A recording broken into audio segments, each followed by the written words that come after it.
സർദാര, അതായത് തോൽവിയറിയാത്ത നേതാവ്.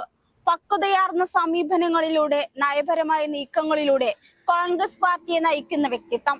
7 വയസ്സിന്റെ ബാല്യത്തിൽ അമ്മയും കുടുംബാംഗങ്ങളും കൊല്ലപ്പെട്ട വർഗീയ കലാപത്തിന്റെ മുറിവുണങ്ങാത്ത വേദനകൾ ആ ബാലനെ പരുവപ്പെടുത്തിയത് മതേതരവാദിയായിട്ടായിരുന്നു.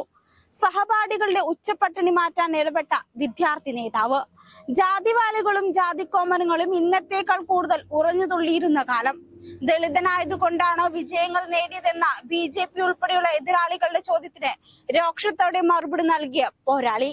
ബുദ്ധന്റെയും അംബേദ്കറുടെയും അനുയായിയാണ് താനെന്ന് ഉറക്കെ പ്രഖ്യാപിച്ച കോൺഗ്രസിന്റെ എക്കാലത്തെയും കരുത്തുറ്റ നേതാവ് ശ്രീ മല്ലികാർജുൻ ഖാർഗെ.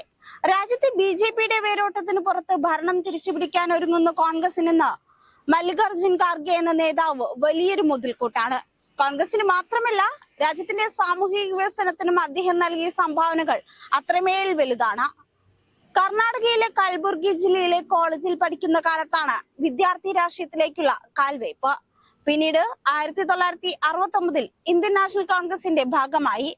തുടക്കകാലത്ത് കൽബുർഗി സിറ്റി കോൺഗ്രസ് കമ്മിറ്റിയുടെ പ്രസിഡന്റ് പദവിയിലും ശോഭിക്കുന്ന പ്രവർത്തനങ്ങളായിരുന്നു ഖാർഗെയുടേത്. 1972 നിയമസഭാ തെരഞ്ഞെടുപ്പ് ഗോദയിലേക്ക് എത്തുന്നത്.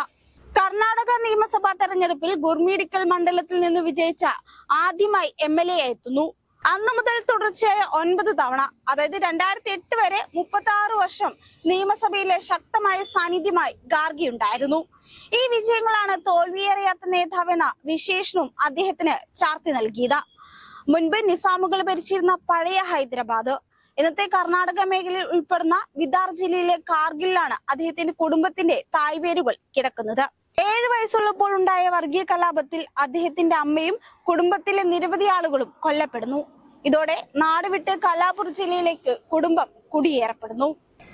കുഞ്ഞിലെ മനസ്സിനേറ്റ ഇത്തരം മുറിവുകൾ വർഗീയ കലാപങ്ങളുടെ ഭവിഷ്യത്തുകളെ സ്വന്തം ജീവിതം കൊണ്ട് തിരിച്ചറിഞ്ഞയാൾക്ക് മതേതരവാദിയല്ലാതെ മറ്റൊന്നുമാവാൻ കഴിയുമായിരുന്നില്ല.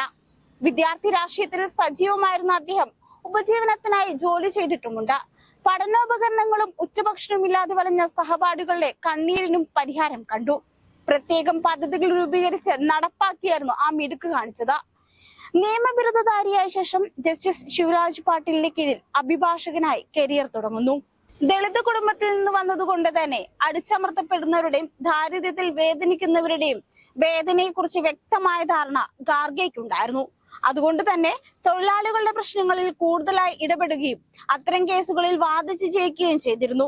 അതോടൊപ്പം ഫീസില്ല വക്കീൽ എന്ന വിളിപ്പേരും അദ്ദേഹത്തിന് ലഭിച്ചത് എങ്ങനെയെന്ന് നമുക്ക് ഊഹിച്ചെടുക്കാവുന്നതേയുള്ളൂ.